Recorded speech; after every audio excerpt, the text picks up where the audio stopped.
Other Italian manufacturers should be worried, like Ducati? Yeah. I buy Ducati in 1985 and practically the company is closed. And I win everything with Ducati.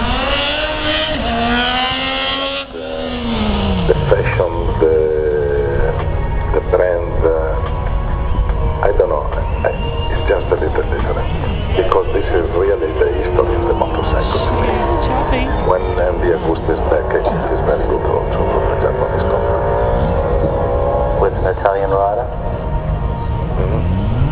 I don't know, maybe one Italian or one Australian can produce very fast now. I don't like to enter in MotoGP with the bike like the Japanese or like another company. Then the Agusta is in MotoGP with a very special bike.